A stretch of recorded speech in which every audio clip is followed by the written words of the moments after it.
You've seen this photo. Even if you've never heard the word Hollister in your life, I promise you have.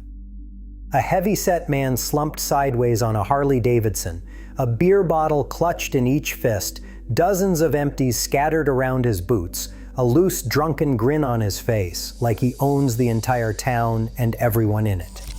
In July of 1947, that black and white image ran in Life magazine, and the headline underneath told America exactly what it was supposed to feel. From that one photograph, a whole mythology came roaring to life. The leather jackets, the skull patches, the outlaw biker as public enemy number one, the guy your parents crossed the street to avoid.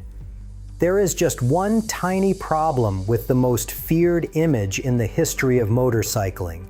It might have been at least partly staged. So pull up a chair, because this is the story of how one rowdy weekend in a sleepy farm town got rewritten into the scariest symbol on two wheels. Let's set the scene. Hollister, California, 1947. We are talking about a small agricultural town in San Benito County, the kind of place where the biggest excitement most weekends was the price of garlic. The population sat at right around 4,900 people. Quiet streets, family farms, a main drag called San Benito Street lined with bars and diners. And every year around the 4th of July, this little town hosted something called the Gypsy Tour, a motorcycle rally sanctioned by the American Motorcyclist Association. Races, hill climbs, field games at the local racetrack. It had been happening since the 1930s, and the town genuinely looked forward to it. The bikers came, they spent money, everybody had a good time, they went home. Totally normal. But 1947 was different, and here is why. This was the first really big gypsy tour after World War II. You have hundreds of thousands of young men who just came home from the most intense experience of their lives. A lot of them had ridden motorcycles in the service. A lot of them came back to civilian life feeling restless, feeling like the white picket fence was not quite scratching the itch. And motorcycle clubs gave them back something they missed: the brotherhood, the adrenaline, the open road.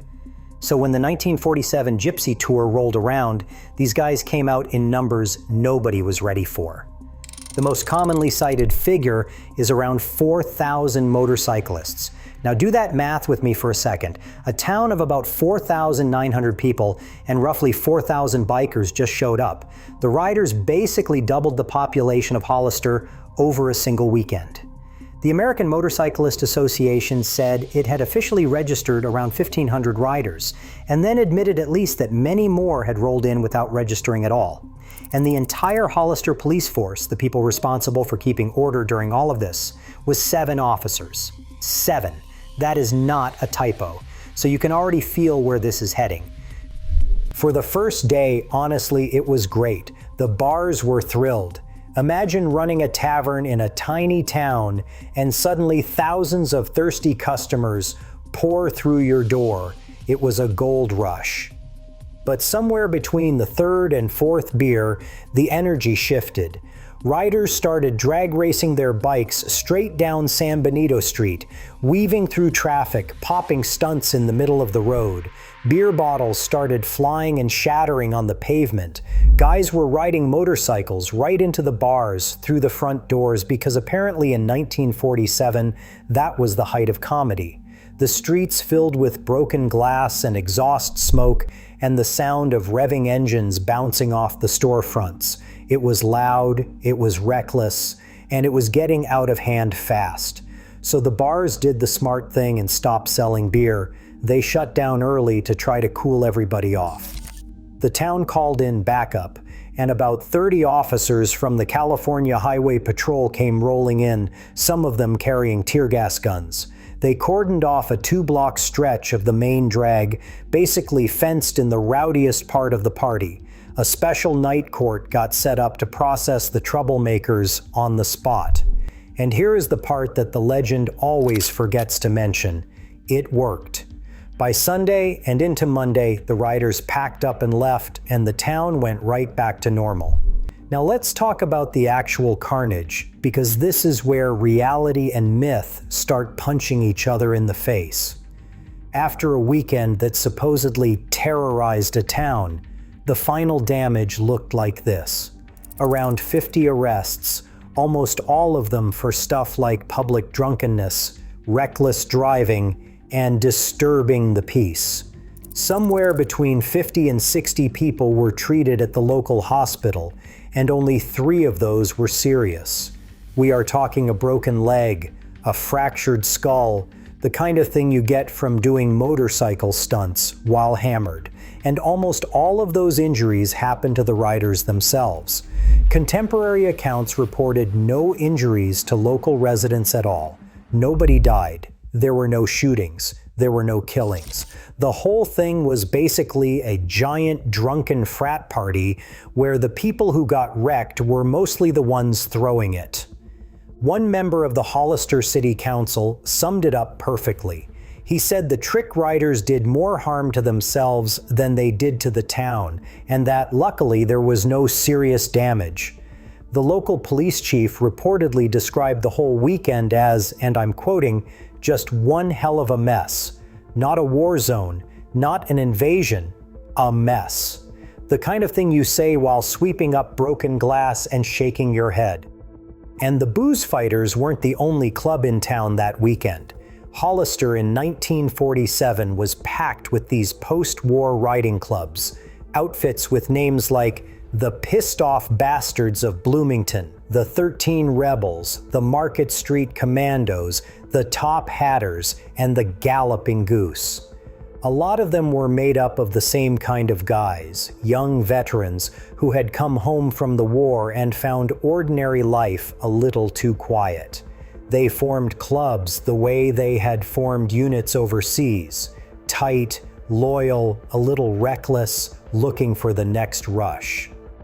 Now, to be fair, the 4,000 people who flooded Hollister weren't all hard-partying veterans. There were families, racers, AMA straight arrow clubs, and a fair number of women riders mixed into that crowd too. But for the guys at the center of the chaos, the motorcycle wasn't a menace. It was therapy with 2 wheels and a loud exhaust. That context matters because the men who would soon be branded America's Nightmare were, in 1947, mostly just young veterans who didn't want the adrenaline to end. And right in the middle of all this were the clubs that would become legendary, even though at the time they were just guys looking to blow off steam. The most famous bunch at Hollister were the Booze Fighters. The name kinda tells you everything. They were founded in 1946 at a bar in Los Angeles, mostly war veterans, led by a guy with the greatest nickname in motorcycle history, Wino Willie Faulkner. The Booze Fighters were absolutely in the thick of it, riding into Johnny's bar and raising hell. Wino Willie himself actually got arrested that weekend. But here is the funny twist. By several accounts, he wasn't arrested for starting trouble. He was arrested while trying to talk a crowd out of breaking a friend out of jail. The guy who became a symbol of biker chaos got cuffed for basically being the responsible one. You can't make this stuff up. So that's the truth of Hollister. A wild, sloppy weekend that did a whole lot less damage than the headlines were about to scream. If that was all that happened, you and I would never be talking about it. It would be a forgotten footnote in some local newspaper archive. But that is not what happened next. 2 weeks later, a magazine got involved, and a single photograph was about to rewrite history. July 21st, 1947. Life magazine, which at the time was one of the biggest publications in America, sitting on coffee tables in millions of homes. On page 31, they ran it. That photo. The drunk guy, the Harley, the sea of beer bottles, and the caption did the heavy lifting. The headline read, "Cyclist's Holiday. He and friends terrorize a town." The text underneath claimed that 4,000 members of a motorcycle club roared into Hollister, got bored of normal thrills, raced through traffic lights, rammed into restaurants and bars, smashed furniture and mirrors, and that police arrested many, but could not restore order, terrorize. could not restore order. Those words landed in the American imagination like a bomb. The photographer was a man named Barney Peterson, who shot for the San Francisco Chronicle. And the man on the motorcycle was later identified from the negative as Eddie Davenport, out of Tulare. Here's where it gets murky. By several accounts, the bike he was sitting on may not have even been his, and whether Davenport was a real motorcyclist at all is something historians still argue about. There's a decent chance he was just a drunk guy who happened to end up on someone else's Harley at exactly the wrong moment. Which brings us to the controversy that has followed this photo for over 70 years. There was a young man standing in the background of that photo, a local named Gus DeZerpa. And years later, DeZerpa told a story that changes everything. He said he watched the whole thing get set up. According to him, he saw two guys scraping beer bottles together from all over the street, gathering up the empties that were lying around and piling them into one spot. Then they wheeled a motorcycle into the middle of the bottle pile. And then, he said, this drunk guy came staggering out of the bar, and they got him to sit on the bike and started snapping his picture. DeZerpa said he was so annoyed by the obvious staging that he deliberately tried to step into the frame to ruin the shot.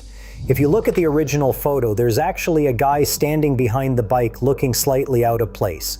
That's him. That's the man who says he watched America's most famous biker photo get arranged on the spot. Now I want to be fair here because this is history, not a tabloid. Not everyone agrees the photo was faked. One of Peterson's colleagues at the Chronicle, a photo editor named Jerry Telfer, defended him for years.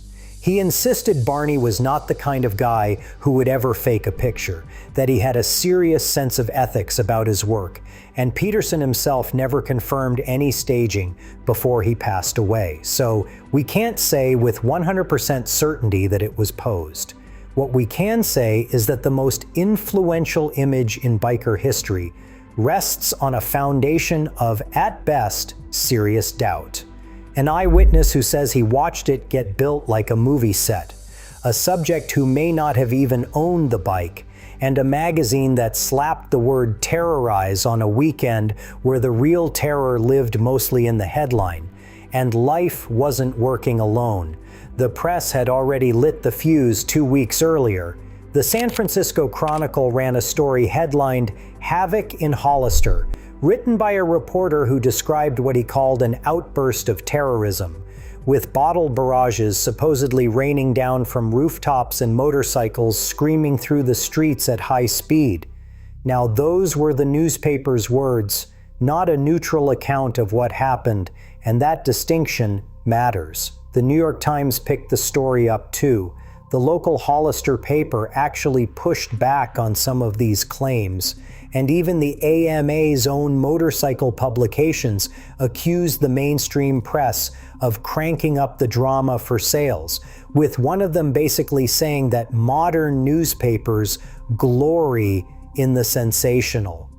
But it didn't matter. The big national outlets had the megaphone, and the small-town truth never had a chance. The legend was already galloping out of the gate, and reality was left coughing in the dust.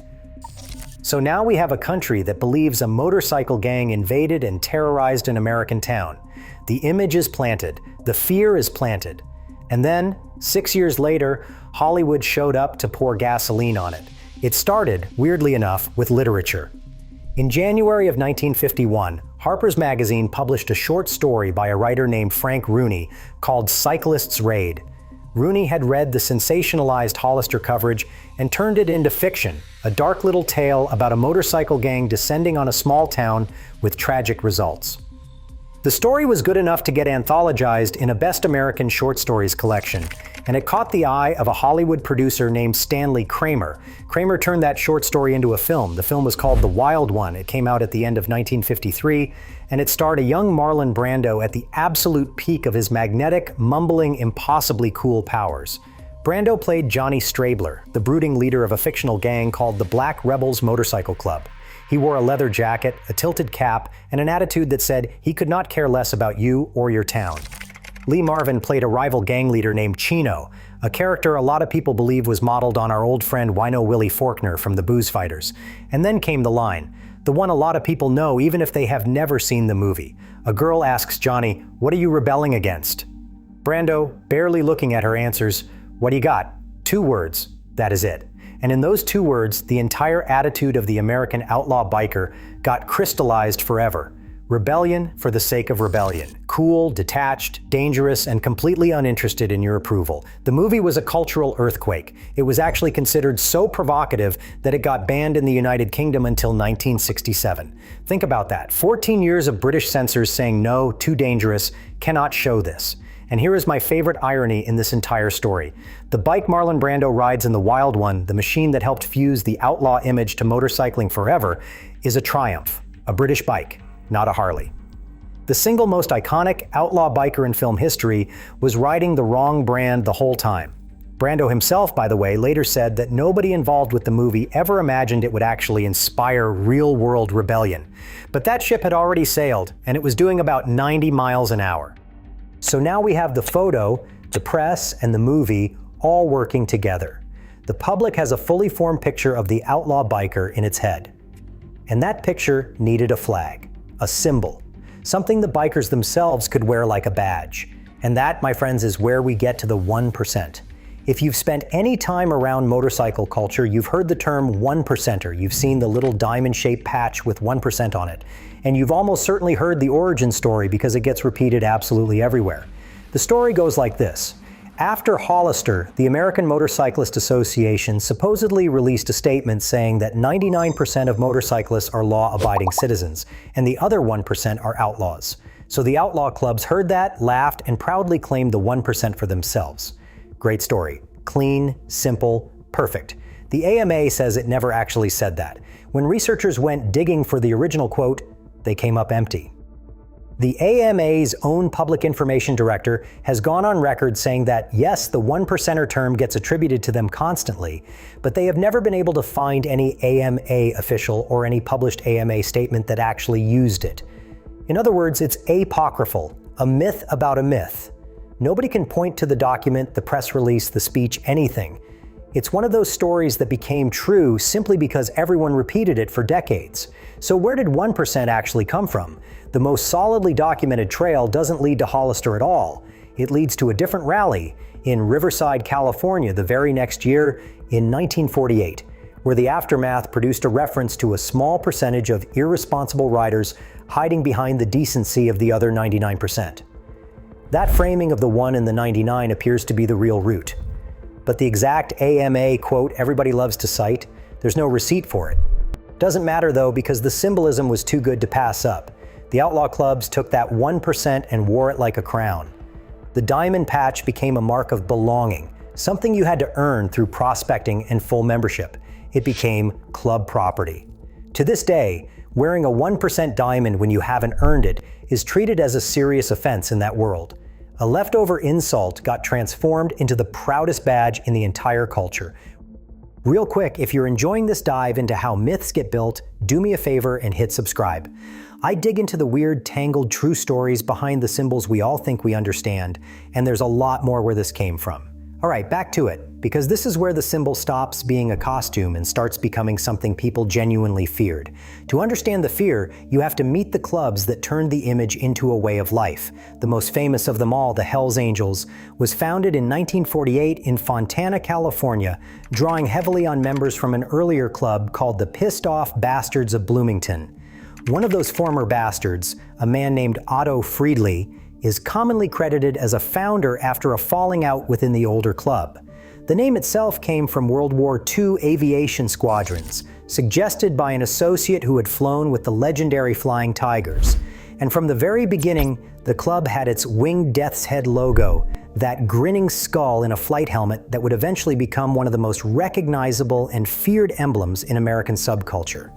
Through the 1950s, the outlaw image was still mostly cool guy cachet, cultural rebellion, the stuff of movies and magazine spreads. But in the 1960s, it got real. A man named Sonny Barger founded the Oakland chapter of the Hells Angels in 1957, and he became the face of the entire outlaw world. According to one former club member's account, Barger brought California club leaders together around 1960, and they voted to officially adopt the 1%er patch across the board, partly as a unified middle finger to the police who kept hassling them. So now you had a coherent uniform, the colors, the death's head, the 1%er diamond, a complete visual language that said, "We are not like you and we don't want to be." And then three things happened that turned public unease into genuine knees-knocking fear. The first was a government report. In March of 1965, California Attorney General Thomas Lynch released what became known as the Lynch Report, a study of motorcycle gangs built from questionnaires sent to more than 100 sheriffs and police chiefs across the state. The numbers it threw around were scary on their face. 874 felony arrests tied to Hells Angels members, well over 1,000 misdemeanor arrests, the works. It painted them as a roving menace crisscrossing California. The national media absolutely ran with it. Time magazine published a story under the headline, "California, the Wilder Ones," practically dripping with alarm. Suddenly the outlaw biker wasn't a movie character anymore. He was a statistic in a government file, a documented threat, coming to a highway near you. Now, plenty of people, including a certain gonzo journalist we're about to meet, argued the report was wildly exaggerated, inflated by cops who had every reason to make these guys sound like an army. And the report's own fine print kind of agreed. Those 800 felony arrests produced only about 300 convictions, and of the men convicted, only a small fraction had ever actually served time. So whatever the report intended, the effect was the same. The fear spread, and it spread fast. The second thing was a book. In 1966, a then unknown writer named Hunter S. Thompson published Hells Angels, a strange and terrible saga. Thompson did something nobody else had done. He actually rode with the Angels for about a year, embedded himself in their world, drank with them, partied with them, and eventually got stomped by them. His book both fueled the legend and complicated it, showing them as real, often pathetic, sometimes terrifying human beings rather than cartoon villains. It made the Hells Angels a household name, and it helped turn Sonny Barger into the public face of the whole outlaw world. The symbol was now everywhere. And the third thing, the one that sealed the fear into the national psyche, happened on December 6, 1969, at a free concert at the Altamont Speedway in Northern California. The Rolling Stones were headlining. The Hells Angels had been stationed right at the front of the stage, reportedly supplied with around $500 worth of beer. Whether that actually made them hired security, or whether they were just there with a lot of beer, is something people still argue about to this day, which honestly tells you everything about how carefully this was planned. The crowd was massive, the vibe was ugly, and during the Stone set, a young man named Meredith Hunter, just 18 years old, ended up in a violent confrontation near the stage. Hunter, who had drawn a revolver, was stabbed and killed by a Hells Angel named Alan Passaro. A jury later acquitted Passaro, accepting that he acted in self-defense, and decades later the case was formally closed with the finding that he acted alone.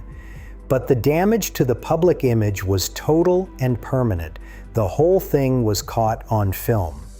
The death's head wasn't a fashion statement anymore. It was the patch worn by the man at the center of a killing at a rock concert, broadcast to the entire world. By the end of the 1960s, the transformation was complete. That little diamond patch, that grinning skull, the leather and the colors, all of it now triggered genuine fear in ordinary Americans.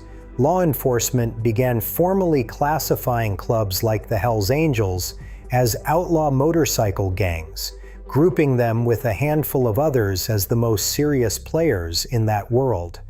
The symbol that started as a drunk guy posing on someone else's Harley had become one of the most feared symbols in America. So let's circle all the way back to where we started, because the ending of this story is the best part. After everything, after the photo and the movie and the patch and the fear, what did the people who were actually there in Hollister in 1947 have to say about it? They said it was nonsense. A Hollister resident named Ruth Reynolds wrote to the local paper back in 1947, calling the dramatic accounts a routine piece of misrepresentation. She admitted the weekend was noisy and often annoying, sure, but she pointed out that the town came through it damage-free. No shootings, no assaults, no holdups, no murders, no arson, and no one was molested. The townspeople, in her telling, were fine, annoyed but fine. A booze fighter who was there said the police told them to clear out on Sunday, but insisted there was no riot going on. Another writer said the whole invasion got stretched completely out of shape. And maybe the best line of all came from a resident named Frank Chavez, who looked back and said simply that the photo fooled everyone. Now, Chavez also liked to say, the bikers never really raised hell, and that part is worth a gentle pushback because they absolutely did. They drag raced, they smashed bottles, they rode into bars.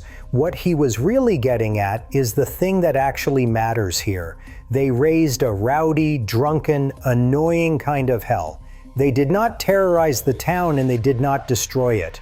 Those are two very different stories, and America got told the scary one. That photo fooled a lot of people, but it didn't do the job alone. It was the photo, plus the headlines that screamed terrorism, plus a Marlon Brando movie, plus a couple of decades of clubs leaning into the legend, all stacking on top of one sloppy weekend until the myth was bigger than anything that actually happened. And here's the part that I find genuinely great. Hollister knows.